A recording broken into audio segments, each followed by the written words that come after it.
स्वागत है आप सभी का। आप देख रहे हैं महारो राजस्थान और आपके साथ मैं हूं स्वप्निल। सबसे पहले शाम 7 बजे की वो 7 बड़ी खबरें जान लीजिए जो प्रदेश में सुर्खियां बटोर रही हैं। देखिए, पहली बड़ी खबर है, ऐसे सफल होगी यात्रा, कैसे बताएंगे। खबर नंबर 2, संविदा कर्मियों के संग्राम की, साथ ही हॉरर किलिंग से मचे कोहराम की भी खबर है और श्रद्धा के लिए इंसाफ की मांग उठी है, बताएंगे। साथ ही यह भी बताएंगे 30 को उम्र कैद की सजा। साथ ही बात उदयपुर ब्लास्ट में सीन रिक्रिएट की और बड़ी खबर, सावधान स्कूल में पैंथर है। इन तमाम खबरों पर निगाह रहेगी, इन तमाम खबरों के बारे में आपको विस्तार से बताएंगे, लेकिन शुरुआत करेंगे बड़ी खबर से। ये बड़ी खबर उदयपुर से आ रही है। गोगुंदा थाना क्षेत्र में आज सुबह मजावत गांव के पास युवक युवती के शव मिले, सनसनी फैल गई। पहली नजर में इसे मर्डर माना जा रहा है। सूचना मिलने पर गोगुंदा थाने के कांस्टेबल विजेश कुमार और कांस्टेबल भवानी सिंह मौके पर पहुंचे। कांस्टेबल विजेश ने बताया कि सुबह 7:30 बजे जंगल में 2 शव मिलने की सूचना मिली थी। मौके पर जाकर देखा तो मजावत से करीब 200 मीटर दूर उबेश्वर जी रोड के पास युवती और युवक के शव मिले। दोनों शव नग्न अवस्था में थे। शवों की हालत देख हत्या की आशंका जताई जा रही है। युवक का प्राइवेट पार्ट कटा हुआ था। दोनों के शव के नीचे बिछे कपड़े के पास मोबाइल चार्जर की केबल मिली है। युवती के शव की शिनाख्त मंदार निवासी सोनू देवड़ा के रूप में हुई है। युवक की शिनाख्त पालोदा निवासी राहुल के रूप में हुई है, जिसकी उम्र करीब 30 साल बताई जा रही है। राहुल एक टीचर था, उसके पिता हेड कांस्टेबल हैं। पुलिस ने हत्या का मामला दर्ज कर जांच शुरू कर दी है। हमारी एफएसएल स्क्वाड मौके पर पहुंची है, डॉग स्क्वाड भी और एमओवी टीम भी पहुंची है और उनको अभी शिनाख्त नहीं हो पाई। शिनाख्त करने की कोशिश की जा रही है। प्रथम दृष्टया अगर कहें तो या प्रेम प्रसंग या कुछ ऐसा मामला हो सकता है जिस तरीके से ये घटना हो, लेकिन एक बार पहचान होने के बाद और आगे लाइन बढ़ने के बाद ही कुछ इसके बारे में कहा जा सकता है। और ज्यादा जानकारी के लिए बात करेंगे सहयोगी कमलेश से। कमलेश, अब तक क्या क्या बातें प्रकाश में आई है इस मामले में? जी देखिए, आज सुबह की घटना है। यहाँ पर एक गोगुंदा कस्बे के मजावत गांव के करीब 200 मीटर दूरी जंगलों में एक युवक युवती की लाश मिली थी।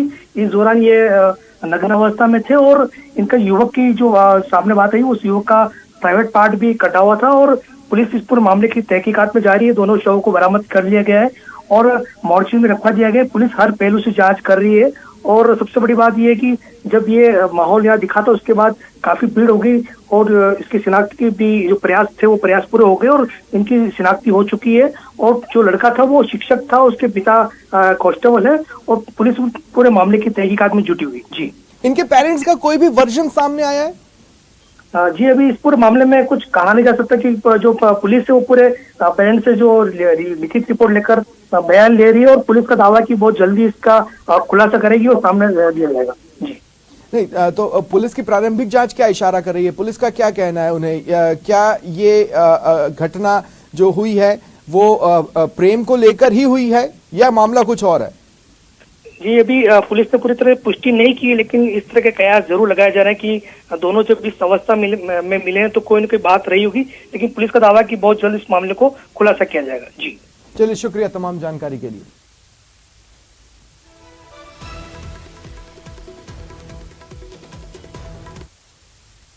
चलिए बढ़ते हैं आगे। दिल्ली के श्रद्धा मर्डर केस के विरोध में अजमेर में कई हिंदूवादी संगठनों ने राष्ट्रीय बजरंग दल के साथ मिलकर कलेक्ट्रेट पर प्रदर्शन किया। राष्ट्रपति के नाम कलेक्टर को ज्ञापन सौंपकर आरोपी आफताब को फांसी देने की मांग की। अजमेर के अलावा हिंदूवादी संगठनों ने किशनगढ़ में भी प्रदर्शन किया। अजमेर में संगठनों ने राष्ट्रपति के नाम सौंपे ज्ञापन में लव जिहाद के खिलाफ भी सख्त कानून बनाने की मांग की है।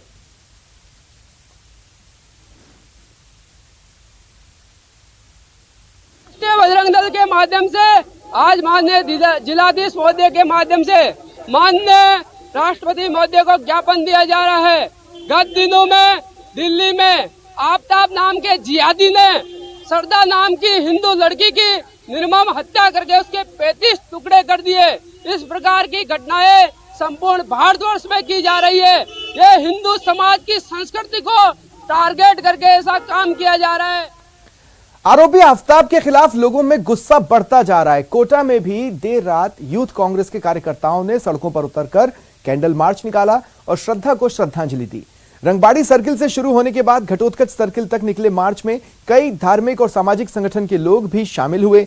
लोगों ने आफताब को फांसी देने की मांग की।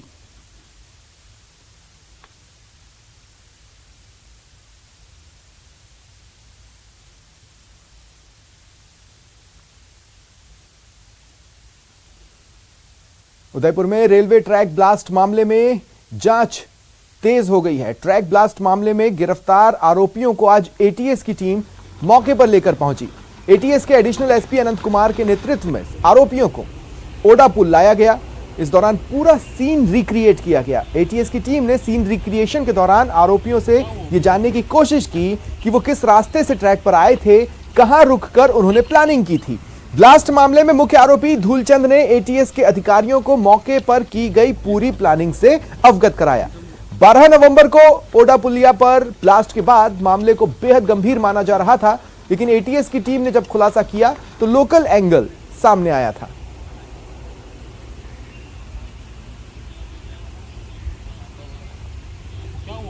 और देखिए, आज Udaipur rail track blast case के जो आरोपी हैं उन्हें कोर्ट में पेश किया गया। उनकी रिमांड मांगी गई। 5 दिन की पुलिस रिमांड पर आरोपियों को सौंपा गया है।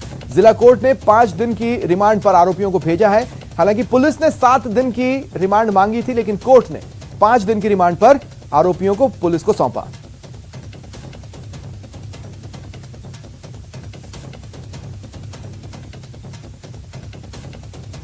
दो आरोपी कोर्ट में पेश किए गए।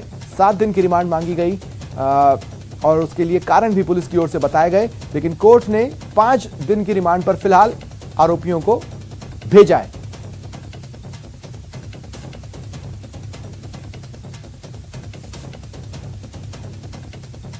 लगभग खुलासे के स्टेज पर है ये मामला। खुलासा हो चुका है कि ये कौन है, क्यों इस घटना को अंजाम दिया। ऐसे में हालांकि पुलिस चाहती थी कि 7 दिन की रिमांड मांगे। देखिए, आपको कल की प्रेस वार्ता याद होगी जिसमें ये कहा गया कि अभी भी कुछ एंगल हैं, पूछताछ के दौरान अगर निकलते हैं तो उस पर भी जांच आगे बढ़ाएंगी। लेकिन अब तक जो मामला सामने आया है वो लोकल एंगल का है। इससे इतर कुछ नजर नहीं आया। लेकिन चूंकि घटना गंभीर थी और गंभीर आशंकाएं जन्म ले रही थी, ऐसे में अभी भी इनसे पूछताछ की जरूरत महसूस की जा रही है। कुछ और एंगल्स हैं जिन्हें खंगालने की जरूरत महसूस की जा रही है। और इसी के मद्देनजर कोर्ट में जब आरोपियों को पेश किया गया तो 7 दिन की रिमांड मांगी गई। लेकिन कोर्ट ने जो बातें जज के समक्ष रखी गई उसके आधार पर यह निर्णय लिया कि फिलहाल 5 दिन की रिमांड पर इन्हें भेजा जाए। ज्यादा जानकारी के लिए बात करेंगे सहयोगी कपिल से। कपिल, 7 दिन की रिमांड मांगी गई, 5 दिन की दी गई है, रीजन? देखिए, एटीएस द्वारा जो पहलू रखे गए उसमें एटीएस ने न्यायालय के सामने अपना पक्ष रखा कि वे 7 दिन और पूछताछ करना चाहते हैं, ताकि केवल लोकल एंगल के अलावा कोई दूसरा बड़ा एंगल तो नहीं है, ये जो है वो भी पूछताछ की जाए। लेकिन न्यायालय ने अपने विवेक का अधिकार करते हुए इस रिमांड अवधि को 5 दिन का स्वीकृत किया है और एटीएस को 5 दिन के लिए जो आरोपी है उन्हें रिमांड पर सौंपा है। तो अब 5 दिन, आगामी 5 दिनों में एटीएस ये जो ट्रेन ट्रैक ब्लास्ट हुआ है इसको लेकर और गहनता से आरोपियों से पूछताछ करेगी। एटीएस ने अपने स्तर पर कोर्ट को क्या बताया? क्योंकि देखिए, जो लोकल एंगल है उसकी जानकारी तो वो मीडिया के साथ भी साझा कर चुके हैं, लेकिन साथ ही साथ प्रेस वार्ता में यह भी कहा गया था कि अभी भी कुछ एंगल्स हैं जिन्हें खंगालना बाकी है, खासकर जब आतंक से कनेक्शन या आतंकियों से कनेक्शन वाले सवाल उनसे पूछे गए थे। तो क्या इस एंगल को भी कोर्ट के सामने पुटअप करने की कोशिश की थी एटीएस ने? देखिए, फिलहाल इस एंगल को सार्वजनिक तौर पर पुटअप नहीं किया गया है, लेकिन सिर्फ टेरर एंगल की बात ना करें, क्योंकि इसके अलावा नक्सलाइट एंगल को लेकर भी पूछताछ जो है वो की जाएगी, क्योंकि यहाँ इस इलाके के कुछ लोगों के झारखंड से संपर्क पहले इंटेलिजेंस द्वारा जो रिपोर्ट दी गई है उसमें सामने आ चुके हैं। तो इन सभी जो पहलू हैं इनको लेकर आगामी 5 दिनों में पूछताछ की जाएगी और ये जानने की कोशिश की जाएगी कि कहीं कोई बड़ी साजिश तो इस पूरे घटनाक्रम के दौरान नहीं थी। जी चलिए, शुक्रिया तमाम जानकारी के लिए।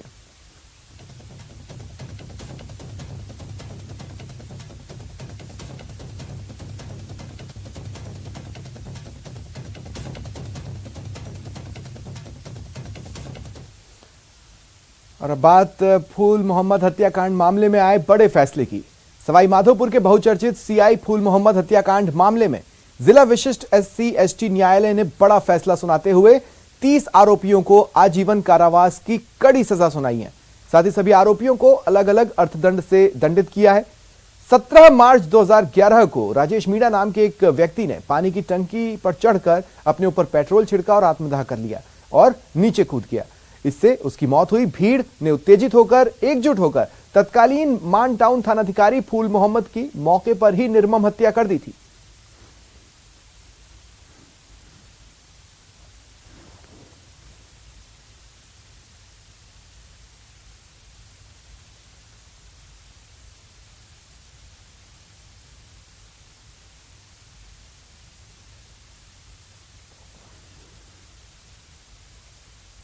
देखिए 16 तारीख को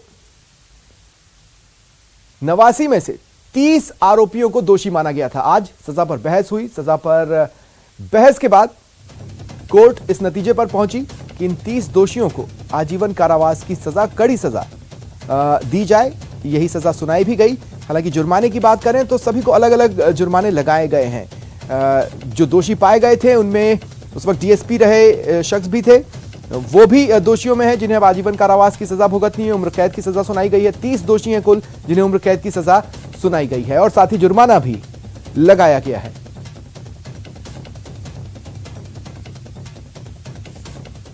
आज को आजीवन कारावास से दंडित किया गया है कोर्ट के द्वारा जी। और इसमें अलग अलग धाराओं में सबको अलग अलग तरीके की सजाएं दी गई है। सबसे बड़ी जो धारा है इसमें 302 है जिसमें आजीवन कारावास है।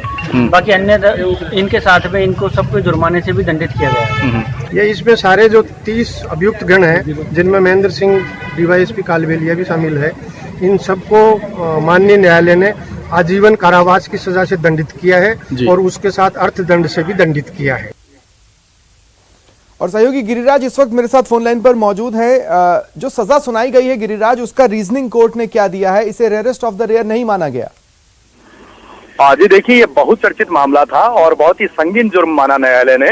तो धारा 302 और धारा 307 बहुत ही संगीन, और ये जो हत्या थी वो बहुत ही संगीन रूप से, यानी कि बहुत ही निर्मम रूप से हत्या करना न्यायालय ने स्वीकार किया। न्यायालय ने माना कि जो आरोपी थे उन्होंने बहुत ही निर्ममता पूर्वक जो सीआई थे, तत्कालीन मानटाउन थानाधिकारी थे फूल मोहम्मद, उनकी हत्या की। और यही नहीं, हत्या करने के पश्चात में उनके शव को जीप में डाल करके और पेट्रोल डाल करके जला दिया गया। तो इस संगीन आरोप को देखते हुए न्यायालय ने 30 आरोपियों को दोषी माना और 30 आरोपियों को ही आजीवन कारावास की सजा सुनाई। 30 आरोपी हैं वही पुलिस कस्टडी में न्यायालय में पेश किए गए और उसके पश्चात में जब ये न्यायालय ने सजा सुनाई तो उसके पश्चात में पुलिस की कड़ी सुरक्षा व्यवस्था के बीच में सभी 30 आरोपियों को जेल भेज दिया गया। और मैं आपको ये भी बता दूं कि इन 30 आरोपियों में तत्कालीन डीवाईएसपी महेंद्र सिंह तंवर भी शामिल रहे। और सबसे बड़ी बात यह भी है कि इस मामले में जो सबसे प्रथम जो रिपोर्ट मानटाउन थाने में दर्ज करवाई गई थी वो महेंद्र सिंह तंवर के द्वारा ही दर्ज करवाई गई थी। और फिर खुद महेंद्र सिंह तंवर भी इसी रिपोर्ट के मद्देनजर इसी रिपोर्ट में आरोपी भी बनाए गए और उनके विरुद्ध भी यह फैसला आया। 30 आरोपियों में वे भी शामिल हैं। ऐसे में 30 आरोपियों को न्यायालय ने आज आजीवन कारावास की सजा सुनाई है। इसके अलावा जो 16 नवंबर को जब ये फैसला आया था तो 16 नवंबर में सीबीआई द्वारा जो 89 जो आरोपी इसमें जिनके विरुद्ध चालान पेश किया गया था। एक बात बताइए गिरिराज, डीएसपी का किस तरह का इन्वॉल्वमेंट माना गया? क्योंकि ये जो पूरी घटना हुई थी वो दरअसल भीड़ तंत्र के द्वारा अंजाम दी गई थी। निश्चित रूप से भीड़ तंत्र ने पूरी तरीके से उत्तेजित होकर के इस घटना को कारित किया था। लेकिन न्यायालय ने माना कि जो तत्कालीन डीवाईएसपी थे वो मौके पर मौजूद थे, वो पूरी तरीके से जो घटना जो होने वाली थी संभावित उसको भांप नहीं पाए और उसके मद्देनजर समूची सुरक्षा व्यवस्थाओं को अंजाम नहीं दे पाए, जिसके चलते उनकी मौजूदगी में ही चलिए शुक्रिया तमाम जानकारी के लिए। और एक बड़ी खबर मिल रही है हनुमानगढ़ से। ये बड़ी खबर, कुआं ढहने से 2 लोग दब गए। कुएं से मिट्टी निकालते वक्त ये हादसा हुआ।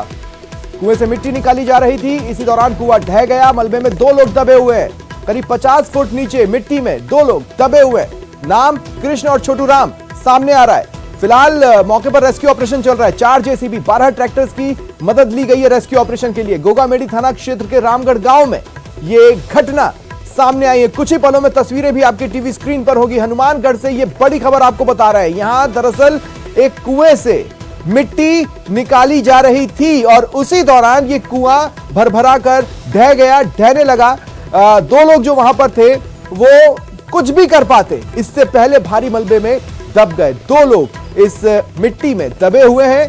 ज्यादा जानकारी के लिए बात करेंगे सहयोगी राजूराम गढ़िया से। राजूराम, क्या जानकारी है? जी, अभी जो ये गोगामेडी थाना क्षेत्र का गांव है रामगढ़, यहाँ पर जो खेत के अंदर कुएं से मिट्टी निकाल रहे थे और इस दौरान जो है मिट्टी ढह गई और जिसमें कृष्ण कुमार और छोटू राम, ये दो लोग हैं जो दब गए। करीब 50 या 60 फुट के करीब ये नीचे मिट्टी में दबे हुए हैं। फिलहाल वहाँ रेस्क्यू ऑपरेशन चल रहा है। पुलिस प्रशासन के अधिकारी मौके पर मौजूद है और 4 जेसीबी और ग्रामीण भी पूरा सहयोग कर रहे हैं। 12 ट्रैक्टर भी लगे हुए हैं। खुदाई बड़ी त्वरिता से चल रही है और मौके पर पुलिस प्रशासन के अधिकारी मौके पर निगाह रखे हुए हैं। जी बिल्कुल, अभी तो रेस्क्यू ऑपरेशन चल रहा है और उनको बताने के पूरे प्रयास किए जा रहे हैं। जी, दोनों की ओर से कोई हलचलें बाहर रीड हो पाई है? सवाल नंबर 1 और सवाल नंबर 2 ये मैं हालांकि देख सकता हूं रात का वक्त है और रोशनी की व्यवस्था की गई है, लेकिन कुछ समय के बाद ये रोशनी भी अपर्याप्त रहेगी।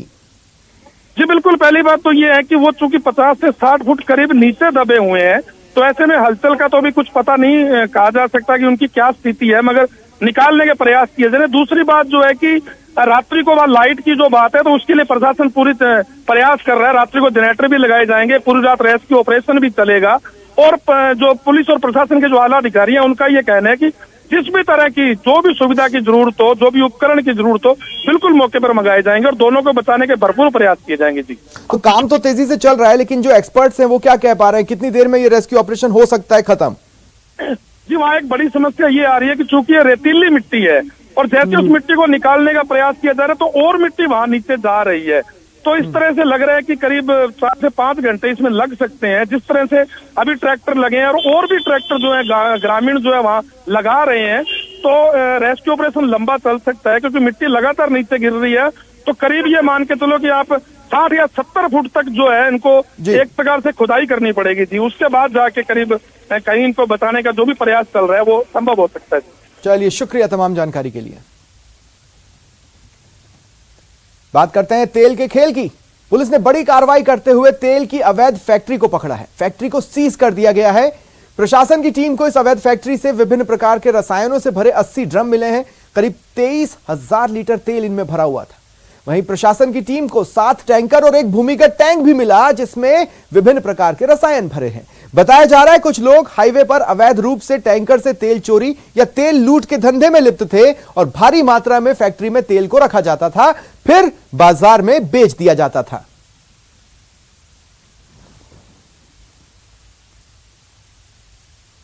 डीएसओ साहब ने जो भी इससे संबंधित विधिक कार्रवाइयाँ होती हैं वो विधिक कार्रवाइयाँ उन्होंने वहाँ संपादित की हैं और संपादन के बाद में जो भी रिपोर्ट है वो श्रीमान कलेक्टर साहब को प्रत्यक्ष से पेश करेंगे और जैसा कलेक्टर साहब उचित समझेंगे वो प्रकरण प्रत्यक्ष से अनुसंधान किया जाएगा।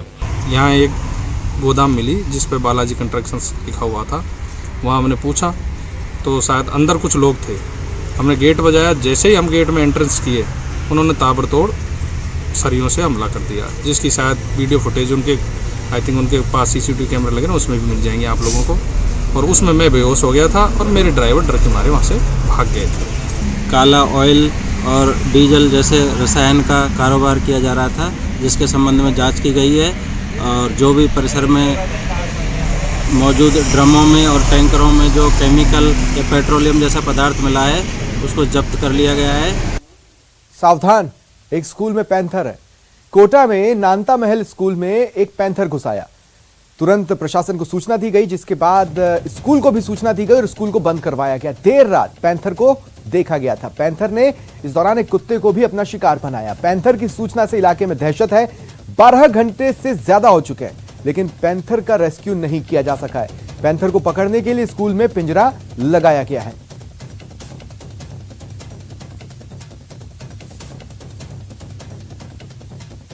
देखिए, इलाके में दहशत है, लोग डरे हुए हैं। ज्यादा जानकारी के लिए बात करेंगे सहयोगी ओम प्रकाश से।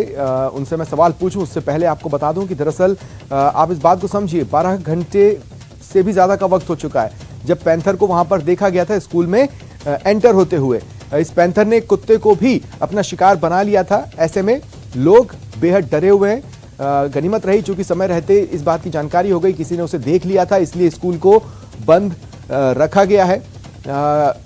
किसी को प्रवेश नहीं दिया जा रहा है। फिलहाल रणनीति यह है कि इस पैंथर को या तो ट्रैंकुलाइज किया जाए या फिर जो पिंजरा लगाया गया है उसमें वो आकर फंस जाए। ज्यादा जानकारी के लिए बात करेंगे सहयोगी ओम प्रकाश से। ओम प्रकाश, सबसे पहले तो अपडेट्स बताएं। देखिए, अभी तक पैंथर के बारे में ये कहा जा सकता है कि कोई जानकारी पूरी तरह से नहीं मिल पाई है। हाँ, ये कंफर्म वन विभाग की टीम भी मान रही है कि पैंथर उसी जगह है, लेकिन अभी तक वो उसको रेस्क्यू करने में उनको सफलता हाथ नहीं लग पाई, क्योंकि 15 से 20 बीघा में फैला ये लंबा चौड़ा एरिया है और वहाँ घने जंगल है, वृक्ष है, कंटीली झाड़ियां है और कई गुफा जैसे ऐसे हैं, क्योंकि पुराना बहुत ही 200 से 300 साल पुराना ये जो है महल बताया जा रहा है। इसमें स्कूल संचालित होती है। कल जो है तो उसको कॉर्डन ऑफ भी नहीं कर पाए, एक घेरे के अंदर भी अभी तक नहीं ले पाए हैं। नहीं, घेरे से नहीं ले पाए और 3 पिंजरे रखवाए हैं और जो कैमरे लगाए हैं, कैमरे के आधार पर उनकी लोकेशन को ट्रेस करने में जुटी हुई है। वन विभाग की टीम को फिलहाल कोई सफलता हाथ नहीं लगी। माना ऐसा जा रहा है कि देर रात तक ये पैंथर कहीं जहां छुपा हुआ है वहां से ये पानी या भोजन की तलाश में बाहर निकल सकता है। उसके बाद ठीक है, चलिए आप नजर बनाए रखें। फिलहाल तमाम जानकारी के लिए शुक्रिया। और बीकानेर से बड़ी खबर है। दिन दहाड़े महिला के गले से चेन स्नैचिंग की वारदात को अंजाम दिया गया। बताया जा रहा है स्कूटी पर 4 साल के बच्चे के साथ ये महिला बैठी थी। देखिए तस्वीरें आपकी टीवी स्क्रीन पर। उसका ध्यान कहीं और था। इसी बात का फायदा बदमाश ने उठाया। दुकान से सामान लेने के दौरान इस वारदात को अंजाम दिया गया। नकाबपोश युवक ने दुकान से कुछ सामान खरीदा। सीसीटीवी देखकर फिलहाल पुलिस जांच में जुटी हुई है। सीसीटीवी फुटेज के आधार पर आप देखिए, ये महिला स्कूटी पर सवार थी, बैठी थी, उसका ध्यान कहीं और था। एक शख्स जो कि पीछे इसी इंतजार में था कि जैसे ही महिला का ध्यान पूरी तरह से किसी एक जगह पर पहुंच जाए वो अपने मंसूबे को अंजाम तक पहुंचाएगा। और देखिए जैसे ही महिला पूरी तरह से, जब उसका ध्यान भटका हुआ था, उस दौरान उसके गले से चेन को छीनकर बदमाश फरार हो गया। ज्यादा जानकारी के लिए बात करेंगे सहयोगी मनीष दाधीच से। मनीष, एक और चेन स्नैचिंग की वारदात। निश्चित तौर पर बीकानेर में जो अपराधियों बेखौफ हो रखे हैं और जो पुलिस है वो चेन की नींद में सो रही है, क्योंकि यहाँ पर लगातार चेन स्नैचिंग की वारदात को अंजाम दिया जा रहा है। और आज एक और घटनाक्रम जो सामने आया था वो दरअसल में सबसे पहले जो पुलिस है वो आपस में ही सीमा विवाद को लेकर के उलझी रही। किसी ने कहा कि सिटी कोतवाली का थाना क्षेत्र लग जाता है और किसी ने कहा कि नया शहर का लग जाता है। तो दोनों थाना पुलिस जो है अपने सीमा विवाद में उलझी रही। उसके बाद में फिर नया शहर थाना पुलिस का एक घटनाक्रम पाया गया था और जहां पर जो बात है दरअसल में जो पीड़िता हैं वो पीड़िता अपने बच्चे के साथ में स्कूटी पे खड़ी थी और परचून की दुकान से सामान ले रही थी। इसी दरमियान एक नकाबपोश बंदा आता है जो हरे कलर का सूट पहना रहता है, उसने कुर्ता था उसका पहना हुआ, और जैसे ही वो वहां पर पहुंचता है उसने भी कुछ दुकान से सामान खरीदा था। खरीदने के बाद में लेकिन तस्वीरों में हम देख पा रहे हैं महिला भौचक की रह गई। उसे समझ ही नहीं आया कि ये उसके साथ हुआ क्या है। उसको ये तो पता था कि उसकी चेन छीन ली गई है, लेकिन उसको समझ में नहीं आया वो किस तरह से रिएक्ट करे। क्या आसपास किसी ने देखा नहीं? क्या किसी ने इसे रोकने की कोशिश नहीं की? देखिए, हमारे नया शहर थाना जो एसएचओ हैं, सीआई हैं वेदपाल, उनसे बात हुई थी और उनका कहना था कि ये जो पूरा घटनाक्रम था ये अचानक होता और भीड़ भाड़ वाले इलाके में होता, लेकिन जो जिस तरह से वीडियो सामने आया उसके अंदर कहीं पर भी कोई भीड़ भाड़ दिखाई नहीं दे रही थी। और जो कैमरा जो सीसीटीवी जो लगा हुआ था दुकान का उसमें साफ तौर पर दिखाई दे रहा है। चलिए, शुक्रिया तमाम जानकारी के लिए। बात करते हैं दौसा की। एक विदेशी महिला पर्यटक पर सांड ने हमला कर दिया और इस घटना का जो वीडियो है वो वहां लगे एक सीसीटीवी कैमरे में कैद हुआ। इन तस्वीरों को देखिए आप। सांड के हमले में विदेशी महिला के पैर में गंभीर चोटें आई हैं, उसको 4 टाके लगे हैं।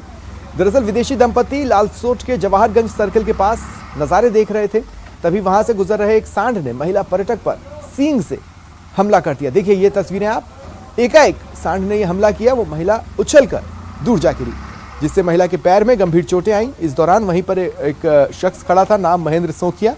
उसने महिला को लहूलुहान हालत में अपनी बाइक पर बिठाया और पास ही के एक अस्पताल ले गया, जहां महिला के पैर में 4 टाके लगाए गए। इसके बाद महेंद्र ने अपनी बाइक पर बिठाकर वापस विदेशी पर्यटक दंपति को उनकी टैक्सी कार तक छोड़ा, जिसके बाद दोनों ने महेंद्र का धन्यवाद किया। इस तरह इस महिला को एक सांड ने गिरा दिया और इनके पैर में काफ़ी चोट आई है, तो आप इनको पहुंचा दें हॉस्पिटल। मैं उनको हॉस्पिटल लेकर गया अपने मोटरसाइकिल पर। वहां मैंने उनका पूरा इलाज करवाया। तो उस महिला को उसकी पैर में काफ़ी गहरा घाव था, तो 4 टाँके लगे उनको। उनकी पर्ची वगैरह, दवाई वगैरह सारा करवा करके और जहाँ उनकी साधन उनकी बस खड़ी हुई थी वहाँ जाकर उनको छोड़ा। और चलिए रुकते हैं एक ब्रेक के लिए।